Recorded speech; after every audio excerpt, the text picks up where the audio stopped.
రాష్ట్రం విడిపోయింది. ఇప్పటికి కూడాను సుప్రీంకోర్టులో కేసు ఇంకా నడుస్తూనే ఉంది. ఆంధ్రప్రదేశ్ విభజన అనేటువంటిది రాజ్యాంగబద్ధంగా జరగలేదు, క్వారం లేకుండానే చేశారు అని ఇప్పటికి కూడా సుప్రీంకోర్టులోనే ఉంది. ఓకే. అదే విషయం మీద నేను కూడాను రామ్జత్ మలానీ గారి బతికున్నప్పుడు ఒకసారి అడిగితే ఆయన్ని, మీరు ప్రత్యేకంగా దీని గురించి మళ్ళీ బిల్లు ఫైల్ చేయాల్సిన అవసరం లేదండి నాగార్జున రెడ్డి గారు, ఆల్రెడీ 26 కేసులు ఉన్నాయి దీని మీద. ఉండవల్లి అరుణ్ కుమార్ గారిది చాలా ప్రామినెంట్ గా ఉందండి, అది టేకప్ చేస్తే సుప్రీంకోర్టు డిసైడ్ చేయాల్సిందే కానీ మనం చేసేది ఏం లేదు, మీరు ప్రత్యేకంగా పెట్టాల్సిన పని లేదండి అని చెప్పాడు. అందుకని మానేశాను నేను. ఇది రెండో పాయింట్ కింద గుర్తుపెట్టుకోవాలి. సో 2009 నుంచి జరుగుతా ఉంది వ్యవహారం. అప్పుడు ఏం జరిగింది, ఎనిహౌ రాష్ట్రాన్ని డివైడ్ చేసేయాలి అన్నటువంటిది కాంగ్రెస్ వాళ్ళు తీసుకున్నటువంటి నిర్ణయం. బీజేపీ వాళ్ళ సహకారం లేకుండా వీళ్ళు చేయలేరు. బీజేపీ వాళ్ళు చేయాలన్నా కాంగ్రెస్ వాళ్ళ సహకారం ఉండాల్సిందే. ఇద్దరు కూడాను కూడబలుక్కొని చేసినటువంటి పని. అడగడం తప్పు లేదు, విభజించడం కూడా తప్పు లేదు. కానీ తప్పంతా ఎక్కడ జరిగింది, రాజ్యాంగానికి విరుద్ధంగా చేశారు. దీని గురించి మటుకు ఎవరూ మాట్లాడరు. సరే, మధ్యలో రాజగోపాల్, మన లగడపేట రాజగోపాల్ పెప్పర్ స్ప్రే చేయడము సంగతి సంవత్సరం ఇవన్నీ చూసాం కదా. అయిపోయింది, 11 ఏళ్ళు అయిపోయింది కదా. ఇద్దరు కూడా కంఫర్టబుల్ గానే ఉన్నారు కదా. ఒక రకంగా చెప్పాలంటే తెలంగాణ కంఫర్టబుల్ గా ఉంది, ఆంధ్రప్రదేశ్ కంఫర్టబుల్ గా లేదు. ఆ సందర్భంగా 2013వ సంవత్సరంలో ప్రజలకు తెలియాలి కాబట్టి చెప్తాను, చూపిస్తాను నీకు. పూర్వపరాలు కూడా జనాలకు తెలియాలి కాబట్టి. ఇప్పుడు ఎల్కే అద్వానీ గారికి న్యూఢిల్లీలో మెమోరాండం అండ్ రిప్రజెంటేషన్. నేను ఎల్కే అద్వానీ గారికి రాసినటువంటి మెయిల్ ఇది. ఎప్పుడు ఇది, 2013 31వ తారీఖు మే నెల 2013. 2013 ఇది గుర్తుపెట్టుకోవాలి.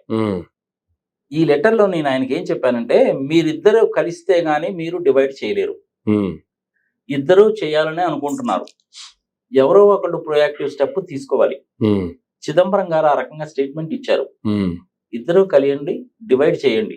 అడగడం తప్పు లేదు, ఇవ్వడం తప్పు లేదు, డివైడ్ చేయడం కూడా తప్పు లేదు, మీరు చెయ్యండి, కానీ కొన్ని విషయాలని దృష్టిలో పెట్టుకొని చెయ్యండి అని చెప్పి నేను ఇందులో రాశాను. దీని మూలకంగా ఆంధ్రప్రదేశ్ లాంటి మహానగరము తెలంగాణకు పరమైపోతుంది, తెలంగాణ భూభాగంలోనే ఉంటుంది. తెలంగాణకి హైదరాబాదే క్యాపిటల్ అవుతుంది. మన ఆంధ్రప్రదేశ్ కూడా క్యాపిటల్ ఉండాలి కదా. హైదరాబాద్ లాంటి మహానగరాన్ని డెవలప్ చేయాలంటే కనీసం 25-30 సంవత్సరాలు పడుతుంది. ఆదాయం అంతా హైదరాబాద్ నుంచే వస్తుంది, ఆంధ్రప్రదేశ్ ప్రజలు నష్టపోతారు. దీన్ని మీరు కాంపెన్సేట్ చేయండి. అదే రాసింది ఇక్కడ. In spite of all these things, division is still possible. On just and equity. On just and equity basis. Just and equity. అది గుర్తుపెట్టుకోవాలి. అంటే సమన్యాయం. With a specific reference to financial sharing. ఆర్థిక వ్యవహారాల్లో వెచ్చు తగ్గులు లేకుండా చేయడం. ఆంధ్రప్రదేశ్కి ఒక 10 రూపాయలు ఎక్కువ ఇవ్వడం. వాటర్ షేరింగ్ విషయంలో స్ట్రింజెంట్ కంట్రోల్స్ పెట్టి మీరు విభజించండి, లేకపోతే మళ్ళీ ప్రతిరోజు కూడా తగాదలు వస్తాయండి అని దీని అర్థం. ఇది కనపడుతుందా? కనపడుతుంది కదా. చివరిలో నేను ఏం రాశానంటే, మధ్యలోనే declare Polavaram project as national project. Polavaram project ని నేషనల్ ప్రాజెక్ట్ కింద డిక్లేర్ చేయండి. మెడ్రాస్ రాష్ట్రం నుంచి విడిపోయినప్పుడు నాగార్జున సాగర్ ఇచ్చారు, అగ్రికల్చర్ మీద ఆధారపడే రాష్ట్రం కాబట్టి పోలవరం ప్రాజెక్టు ఎప్పటి నుంచో అనుకుంటున్నారండి, 1980 నుంచి అనుకుంటున్నారు, 1946లోనే బ్రిటిషర్స్ ఉన్నప్పుడే అనుకున్నారు.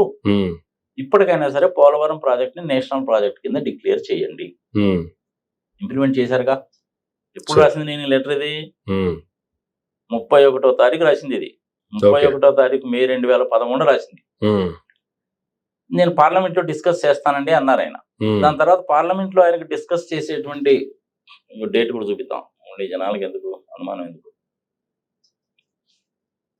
కనపడుతుందా నీకు? 31/5/2013 ఇది మెయిల్. ఇది నా మెయిల్ ఐడిలో నుంచి ఆయన మెయిల్ ఐడికి పంపించింది. ఆ పంపించడం కూడా ఎట్లా, 30వ తారీఖు మధ్యాహ్నం 2:30 గంటల నుంచి 3:30 గంటల వరకు 1 గంట పాటు నెంబర్ 30 పృథ్వీరాజ్ రోడ్ న్యూఢిల్లీలో ఆయన నివాసములో మాట్లాడిన తర్వాత మీరు మెయిల్ పంపించండి, గుర్తు పెట్టుకోవడం కష్టం అంతే. అప్పటికే ఆయనకి 83 ఏళ్ళు, సార్ పెట్టుకోవడం కష్టం అవుతుంది, మెయిల్ పంపించండి మీరు మిశ్రాకి అని చెప్పాడు. ఉమ్, అందుకని చెప్పి నేను నా మెయిల్ ఐడి నుంచి ఆయనకి ఈ రోజు పంపించాను. ఓకే దానికి రిప్లై కూడా ఇచ్చారు ఆయన. ఉమ్, ఇది ఒక పార్టీది. ఉమ్, దాని తర్వాత పార్లమెంట్ లో డిస్కస్ చేస్తా అన్నారు. చిదంబరం గారు ఇచ్చిన స్టేట్మెంట్ అనేటువంటిది కేబినెట్ లో తీసుకున్న డెసిషనా కాదా అనేటువంటిది కూడా మీరు పార్లమెంట్ లో క్వశ్చన్ చేయండి అని అడిగాను నేను. ఉమ్, ఆయనకు మాట్లాడడానికి అవకాశం రాలేదు, ఇవ్వలేదు, ఓకే అయిపోయింది అంతతోటి. ఉమ్, ఇది ఇష్యూ. ఇది ఉమ్, దీని తర్వాత ఏమి జరిగింది అంటే సార్ మళ్ళీ నేను ఆయనకి పార్లమెంటు శీతాకాల సమావేశాల్లోనైనా సరే దీని గురించి డిస్కస్ చేసి ఏదో ఒక డెసిషన్ తీసుకోండి, ఎందుకంటే దాని తర్వాత ఏమవుతుంది, మళ్ళీ బడ్జెట్ సెషన్ వస్తుంది. ఉమ్, బడ్జెట్ సెషన్ లో ఇలాంటి డిస్కషన్స్ రావు. ఓకే విభజించాలని మీ ఇద్దరు 100% డిసైడ్ చేసేసుకున్నారు, ఉమ్, చేసేయండి. అది ఉమ్, ఈ బడ్జెట్ సెషన్ లోనే చేసేయండి, స్పెషల్ బిజినెస్ కింద టేకప్ చేసేయండి, తప్పలేదు ఉమ్, అని ఆయనకి మళ్ళీ 25వ తారీఖు డేట్ గుర్తుపెట్టుకోవాలి. ఉమ్, 25వ తారీఖు డిసెంబరు, ఉమ్, అంటే యేసు ప్రభు గారి పుట్టినరోజు అనమాట. 25వ తారీఖు డిసెంబరు 2013. ఓకే అది కూడా చూపిస్తాను నీకు. 25వ తారీఖు ఎస్ సార్ డిసెంబర్ నెల 2013. ఎస్ సార్ కనబడుతుందా? అవును సార్ ఇది కూడాను మెయిల్ రూపంలో పంపించిందే. ఉమ్, మరి ఈ మెయిల్ రూపంలో అంటే ఆయన తర్వాత నాతో 3-4 సార్లు మాట్లాడినప్పుడు ఎలా చేస్తే బాగుంటుంది, ఎలా చేస్తే బాగుంటుంది అనేసి అన్నాడు ఆయన. చెప్పాను నేను. ఉమ్, ఎనీహో మెయిల్ పంపించమంటారు కాబట్టి నేను మెయిల్ పంపించాను అనమాట. ఉమ్, ఆయనతో కనీసం ఒక 3-4 సార్లు మాట్లాడిన తర్వాత పంపించినటువంటి మెయిల్ ఇది. ఓకే ఈ మెయిల్లో నేను రాసింది ఏంటంటే, ఉమ్, please recall my discussion with you um, on 30th May 2013 at your residence in New Delhi. ఉమ్, ఏంటంటే అవి, to the best of my knowledge and belief, sir after detailed discussion with you on so and so date, um, as requested by you, um, I would like to bring to your notice the following. Okay ఇందులో ఏమేం చెప్పాము మేము, ఉమ్, చిదంబరం గారు ఇచ్చినటువంటి statement అనేటువంటిది cabinet meeting లో తీసుకున్న డెసిషనా కాదా మళ్ళీ ఒక్కసారి మీరు పార్లమెంట్ లో అడగండి. అదే first point. Okay second point ఏంటంటే, విభజించడం తప్పు కాదు, ఇప్పటికైనా సరే ఇద్దరు కలిస్తే గానీ విభజించడానికి కుదరలేదు కాబట్టి ఇద్దరు కలిసే విభజించండి. ఉమ్, 10 years package to um, the state of Andhra Pradesh. 10 సంవత్సరాల పాటు ఒక ప్యాకేజీ ఇవ్వండి ఆంధ్రప్రదేశ్ కి.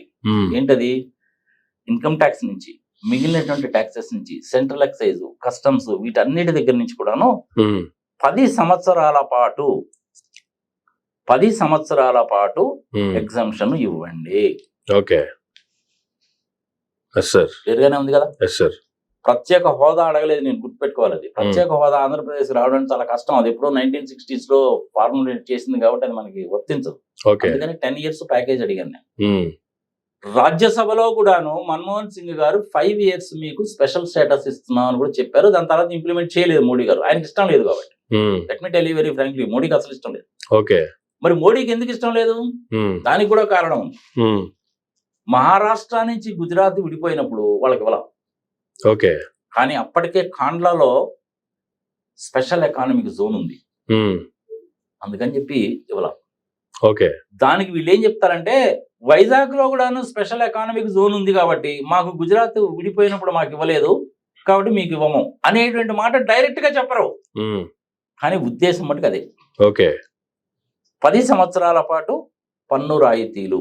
ఉమ్, రెండవ point, um, 10,000 crores per annum for 20 years to build the new capital.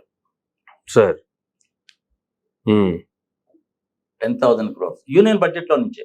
అవును ఇదే నేను రాసింది. ఉమ్.